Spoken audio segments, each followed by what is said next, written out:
ሰላም ሰላም ለእናንተ ይሁን። ውድ የተወደዳችሁ የሀገሬ ልጆች እንዴት ናችሁ? ደህና ናችሁ ወይ? ሁሉ መልካም ነው? እኔ ያለው ደህና ነኝ። ከፍ ልበል እስኪ እንድንሰማማ ማለት ነው። እንዴት ናችሁ? ሁሉ ሰላም ነው? ሁሉ መልካም ነው? እኔ ደህና ነኝ። እናንተስ እንዴት ናችሁ? በጣም በጣም በጣም በጣም አድርጌ ነው የማመሰግነው።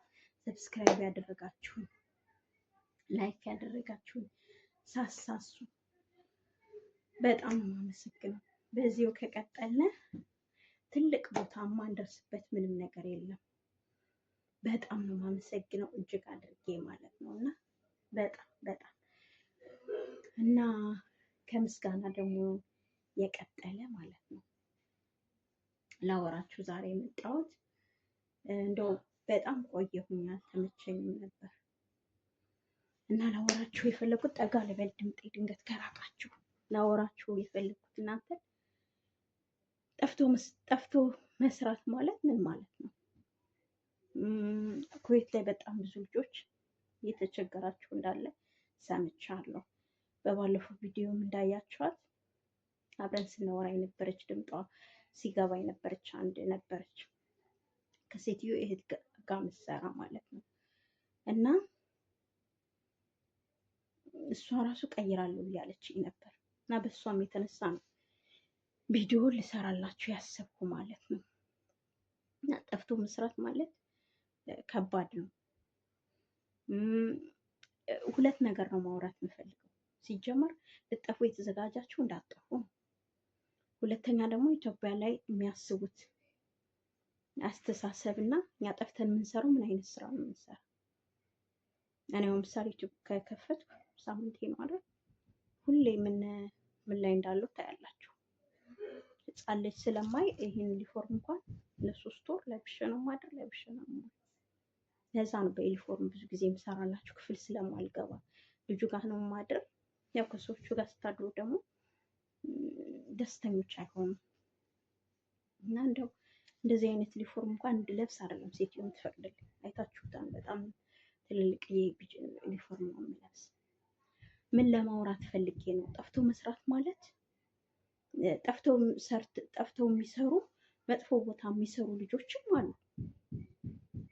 ግን እኔ አሁን ከ10 ዓመት በላይ ይሆነኛል ኩዌት ላይ ጠፍቼ የምሰራው ማለት ነው። አንድ ቀን ስራ ፈትቼ አላውቅም። ጓደኞችም ያውቃሉ ማለት ነው። ሚዲያ ላይ መዋሸት ስለማይቻል የሚያውቁኝ ልጆችም ስለሚያዩት በኮመንት ከተሳሳትኩ መጥፎ ቦታ ላይ ካለው ስለሚያዋርዱ ሲጀመር በአሁኑ ሰዓት ምንም ሰው መዋሸት አይችልም። ከምንም ነገር ማምለጥ አይቻልም ማለት ነው።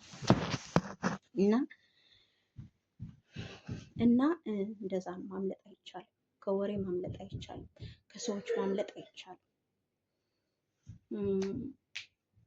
እና ጠፍቶ መስራት ከኮንትራክቶች በላይ ነው የኛ ጫና የሚበዛ። አንደኛ ደሞዛችን ትልቅ ነው። ሁለተኛ ለአንድ ወር ተጠቅመውብን ነው የሚለቁ። ኮንትራቶቹን ቢያንስ ይሳሱላቸዋል። ለ2 ዓመት ኃላፊነት አለባቸው። ቢታመሙ ኃላፊነት አለባቸው ሰዎቹ። ለብዙ ነገር ኃላፊነት አለባቸው። እኛን ግን ደውለው ያመጡናል። የውሸት ደላላ እንደሆነም ያውቃሉ። ያመጡናል፣ እንደፈለጉ ነው የሚያሰሩን። ሲያሰሩን እሱ ማለት ነው ጫና የሚበዛብን ጠፍቶ ከሚሰሩ ልጆች ላይ ነው። ሲጀመር ስራም የሚበዛብን ነፃነትም የማይኖረን ከኛ ጋር። አንዳንድ ኮንትራት ቤት እንደ ፋሚሊ ሆነው የሚሰሩ አሉ፣ ማይሳሱልን፣ ማያዝኑልን። ጠፍቶ መስራት ከባድ ነው።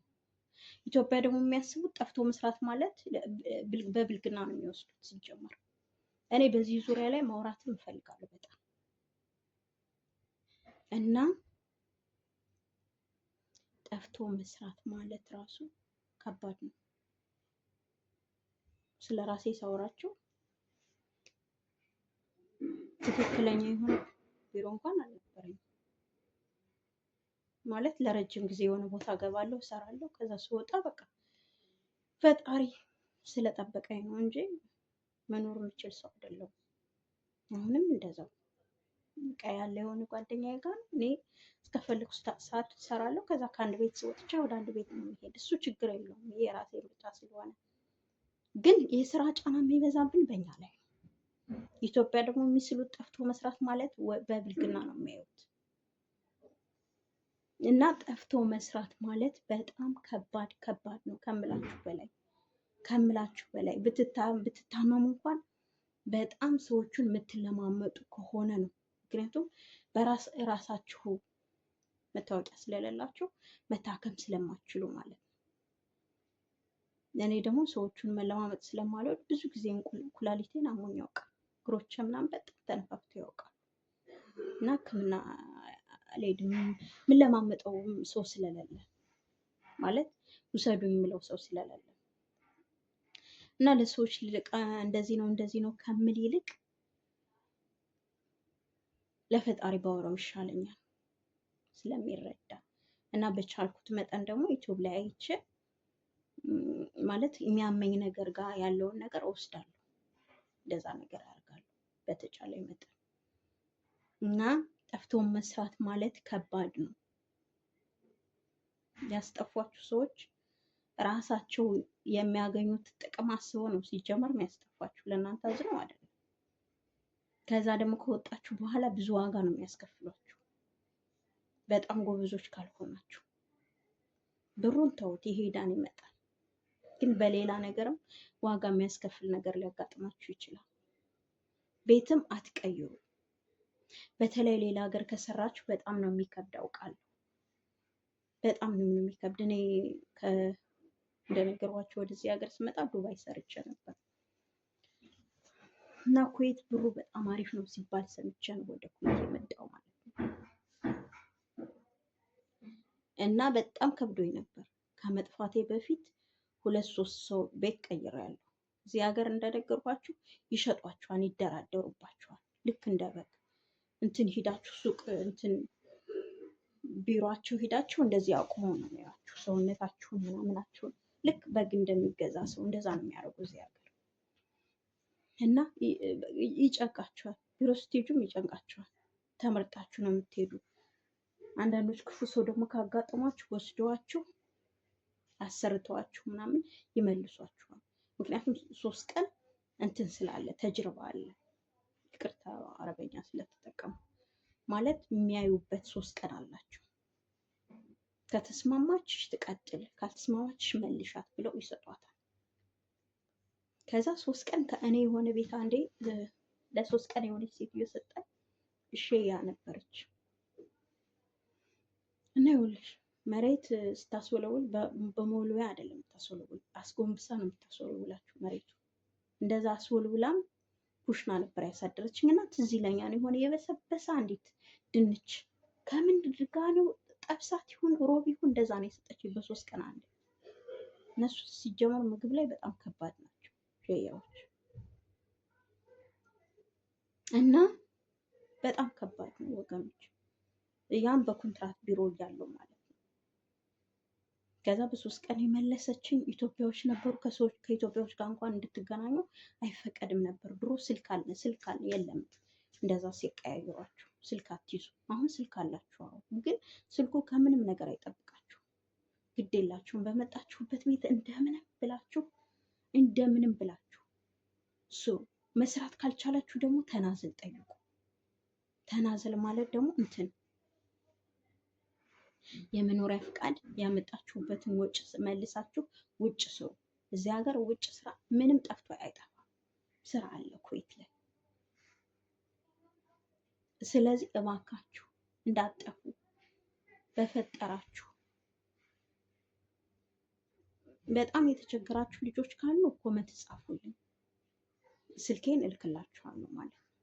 እንድመክራችሁ። እርግጥ ብዙ ማወራበት ጊዜ የለኝም። እንድመክራችሁ ፕሊስ እንዳትጠፉ፣ በእናታችሁ እንዳትጠፉ በፈጠራችሁ። ሙስሊም ከሆናችሁ በአላህ፣ ክርስቲያን ከሆናችሁ በፈጣሪ እንዳትጠፉ። ግድ የላችሁም። ካልሆነ በትናዘል ውጡ። የመጣችሁበትን ያወጡትን ወጪ መልሱና ሰጣችኋቸው ውጭ ስሩ። ውጭ ስሩ እባካችሁ። እንደነገርኳችሁ ጓደኛ አለችኝ እዚህ ከመጣችሁ 2 ወሯን ይዛለች። እና እኔ እሷም እንትን እንድትል አልፈልግም፣ እንድትጠፋም አልፈልግም፣ ቢሮም እንድትሄድ አልፈልግም። ምንድነው እኔ የማደርገው ከቻልኩኝ ሴትዮን ማውራት ከቻልኩኝ የመጣችበትን ሰጣ እጥፍም ቢሆን ማለት ነው። ርካሽ ነው ኢትዮጵያዎችን ሲያመጡ አሁን በጣም ርካሽ ነው።